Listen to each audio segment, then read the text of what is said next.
Mesdames et messieurs, bonjour à toutes, bonjour à tous, bienvenue sur le28.tv. Alors la vidéo que je vous propose aujourd'hui devait être initialement un débat.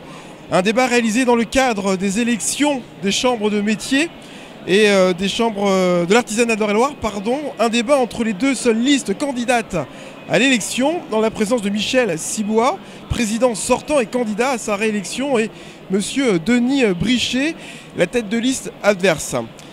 Denis Brichet n'a pas souhaité répondre favorablement à mon invitation, me reprochant le lieu de tournage de ce débat, considérant que nous étions sur le terrain de son adversaire, Michel Sibois.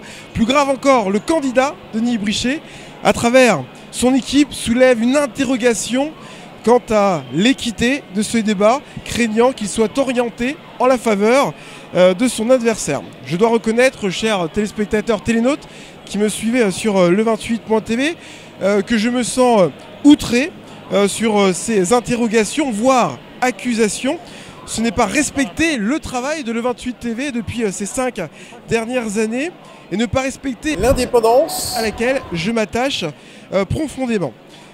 Comme le28TV n'a qu'une parole, je l'avais promis, l'émission aura donc lieu car ce n'est pas les candidats qui décident des conditions du déroulement du débat. Le débat initial devient une interview. Michel Sibois, bonjour. Bonjour à vous. Merci d'avoir accepté mon invitation et de permettre aux artisans d'Eure-et-Loir de connaître un peu plus le projet que vous portez sur votre territoire. Alors Michel Sibois, vous êtes à nouveau candidat. Pourquoi repartir pour un nouveau mandat?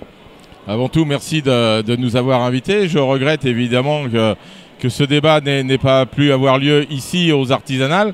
L'artisanal, ça n'appartient à personne. L'artisanal, les artisanales, c'est l'occasion de mettre en lumière tous les métiers de l'artisanat. Il n'y a pas de politique derrière les artisanales.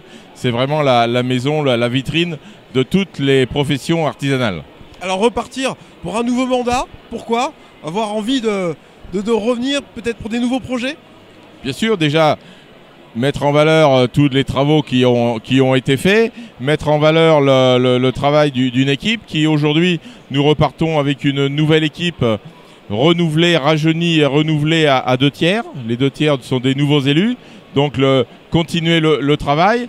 Bien sûr, il y a eu un bilan, enfin il y a eu 2 bilans puisque nous avons déjà fait deux mandats, donc il y a 2 bilans. Mon programme, c'est mon bilan, un célèbre candidat l'avait dit, donc mon programme, c'est 2 bilans, mais continuer aussi les actions qui sont déjà engagées, et puis en faire d'autres, bien entendu. Alors justement, en fin de mandature, c'est l'heure du bilan, et vous l'avez fait. Quelles sont vos plus belles réussites, monsieur Sibois, selon vous? Il y en a plusieurs, vous avez un petit peu de temps là pour qu'on déroule toutes les réussites? Donc la première des réussites, c'est bien sûr ici les artisanales. C'est la 23e édition avec des ministres qui viennent régulièrement, sauf cette année, bon, on se doute un petit peu pourquoi, mais c'est pas le problème. La vraie réussite, c'est les exposants en premier qui font la réussite des artisanales. Nous, on met simplement un outil à leur disposition et on est à un petit peu plus de la moitié de cette édition.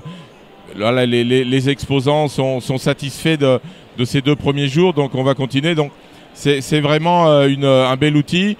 On est la seule chambre de métier départementale de France à organiser ce genre de manifestation. Alors d'autres réussites, il y a bien entendu la rénovation complète du CFA Interpro, puisqu'on a fait 3 tranches de rénovation au CFA Interpro. La dernière qui va ouvrir sur la rénovation et l'agrandissement du pôle automobile, 6 millions d'euros de travaux. D'autres réalisations, des réalisations de terrain, de proximité.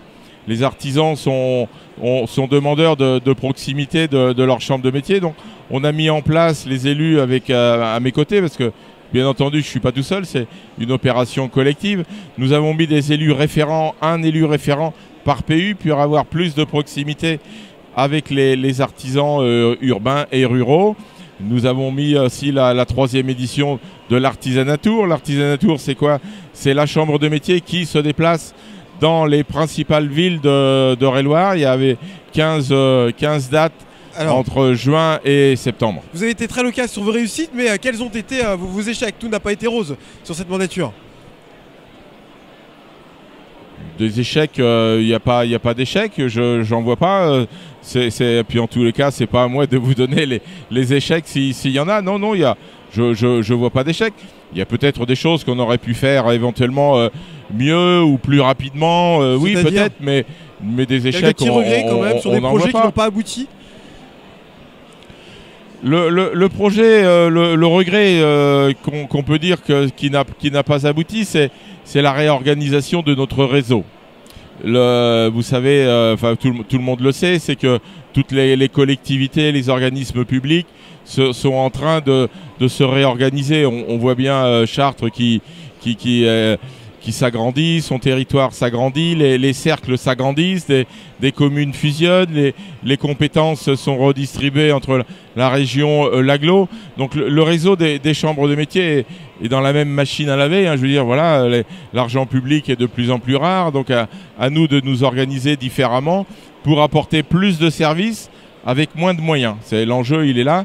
Donc le réseau des chambres de métier, on a un réseau on est organisé par une chambre régionale et le réseau de notre chambre régionale n'a pas su aller assez vite pour se réorganiser, pour avoir un service de proximité le plus rationnel possible, le plus efficace possible. Juste un exemple. Nous, la chambre de métier d'Eure-et-Loir, on s'est réorganisé, je n'ai plus de directeur. Il n'y a plus de directeur à la chambre de métier d'Eure-et-Loir. On a fait une codirection entre 3 chefs de service. Donc c'est un directeur de moins, ça veut dire un gros salaire de moins. Donc ça veut dire qu'on arrive à équilibrer nos budgets, contrairement à d'autres chambres de métier qui continuent à avoir des postes de responsabilité, alors que, encore une fois, le réseau des chambres de métier a obligation de s'organiser différemment. Alors les artisans d'Eure-et-Loir ont la possibilité de voter depuis le 30 septembre dernier et ce jusqu'au 14 octobre. Alors l'élection ne fait pas recette, un peu moins de 30% de participation. Est-ce que votre mandature porte l'échec de ce désintéressement des artisans d'Eure-et-Loir sur cette élection d'importance qui les concerne? Le chiffre de 30%, je ne sais pas d'où vous l'avez. C'est des chiffres nationaux. Il y a moins, et on est à 25% du taux de. C'est 24, c'est pour ça que j'ai dit moins 30. De taux de participation, mais c'est au niveau national. C'est au niveau national, ça veut dire qu'il y a des départements, c'est encore moins. La chambre de métier de Paris, c'est 7% la dernière fois. Donc, mais c'est le désintérêt. C'est le contexte, c'était pas ici. C'est le contexte national et c'est pas dû aux chambres de métier. On l'a bien vu récemment sur d'autres élections de niveau national, même régional, départemental, où le taux de participation est de plus en plus bas. Il y a un désintérêt général de participer à des votes. C'est regrettable. Alors revenons sur votre projet avec l'un des grands thèmes, touche pas à mon métier, défendre la qualification, défendre la qualification artisanale et le promouvoir. Vous avez l'impression d'être en danger, vous les artisans, monsieur Sibois? En danger, non, en danger, l'artisanat existe depuis le Moyen-Âge. Donc, vous êtes sous-valorisé, vous pensez? Non, on n'est pas sous-valorisé, il faut justement se battre pour d'abord, la thématique, notre liste s'appelle « Fier d'être artisan ». Donc on ne peut pas dire qu'on est méprisé ou sous-valorisé, mais quand on s'appelle... On a l'impression que vous avez besoin de mettre en avant l'artisanat et le sentiment qui n'est pas valorisé à sa juste valeur. Non, on a le besoin de se mettre en avant et de valoriser l'artisanat, ça c'est sûr. Encore une fois, ici, c'est le plus bel exemple, où tous les métiers sont représentés. Vous regardez, les allées sont pleines, le visiteurat est intéressé par l'artisanat. Donc on a effectivement besoin de mettre en avant, de mettre en lumière tous les métiers de l'artisanat, ça c'est une certitude. On n'a pas du tout l'impression d'être dévalorisé ou autre. Mais on se bat, on est fiers d'être artisans et on le fait savoir. Alors parmi vos projets, c'est d'aider les TPE à se développer. Alors cela englobe aussi les auto-entrepreneurs. Alors avant, vous faisiez une petite guéguerre aux auto-entrepreneurs sur la façon de travailler, leurs tarifs qui mettaient en danger certains artisans. Aujourd'hui, c'est le jour des élections. Maintenant, on aime tout le monde. Il faut rassembler, monsieur Sibois. Oui, de toute façon... Vous n'avez pas toujours porté les auto-entrepreneurs dans votre cœur, monsieur Sibois? de toute façon, les auto-entrepreneurs, au jour d'aujourd'hui, ça n'existe plus. La loi Pinel les a transformés en micro-entreprises. Et là, le statut de micro-entreprise existait déjà avant. Et aujourd'hui, les micro-entreprises ont les mêmes obligations que les artisans. C'est-à-dire, pour s'inscrire, il faut qu'ils aient la formation, la qualification. Pour s'inscrire à un menuisier, a obligatoirement un CAP de menuiserie pour pouvoir s'installer. Avant, dans les auto-entrepreneurs, c'est ce qui n'était pas le cas. Maintenant, les micro-entreprises ont obligation d'avoir la qualification dans le métier qu'ils veulent proposer, ont l'obligation d'avoir les assurances dans les métiers qu'ils vont proposer. Donc, le combat n'est pas complètement gagné, mais on se rapproche. Le combat avec les auto-entrepreneurs, c'est même droit, même devoir. Même droit, même devoir, c'est qu'un artisan... avoir une concurrence égale entre tous les artisans. Et là-dessus, il y a un stand un petit peu plus loin où on se bat aussi le combat qu'on a en Eure-et-Loire, puisque c'est parti avec un élu de mon équipe de la Chambre de métier. On espère pouvoir le continuer après le prochain vote. C'est artisan socialement responsable. On le voit pour lutter contre la fraude aux salariés détachés. En Eure-et-Loire, on a un chantier célèbre qui alors justement, pour les salariés détachés, pour les personnes qui nous regardent, le salarié détaché, donc c'est un salarié étranger, hein, mais qui réside en Europe, qui travaille sur notre territoire ici en France, mais qui bénéficie des conditions de son pays de départ. Donc il est moins cher ici en France. Et vous dénoncez cette concurrence déloyale des salariés moins chers. On parle souvent du plombier polonais. C'est ce que vous dénoncez ici. Et c'était contre ça que vous souhaitez lutter si vous êtes à nouveau élu. Alors lutter, on peut pas, puisque c'est une directive européenne, donc une chambre de métier départementale ne peut pas lutter contre une directive européenne. Par contre, l'idée, c'est de faire le système inverse, c'est de valoriser ceux qui n'utilisent pas le salarié détaché. Et puis surtout, ce qu'on dénonce, bon, les pouvoirs politiques ont commencé à comprendre le système, c'est la fraude aux salariés détachés. Parce que le salarié détaché est légal, mais quand on regarde bien, c'est la fraude aux salariés détachés qui fait une concurrence déloyale. Parce que quelqu'un qui vient de Bulgarie, de Pologne ou de n'importe où, s'il respecte la législation française, 35 heures et le SMIC, c'est pas rentable. La problématique, c'est que les gens, les Bulgares, les Polonais ou autres, les pays de l'Est, viennent travailler en France et font pas 35 heures. Font 67 heures, 70 heures, il y a eu des contrôles. Donc 70 heures avec le SMIC, ça veut dire que très clairement, leur salaire est divisé par 2. Ils sont logés et nourris dans le chantier. C'est pas acceptable pour nous. Ça veut dire quoi? Ça veut dire qu'il n'y a plus d'emploi local.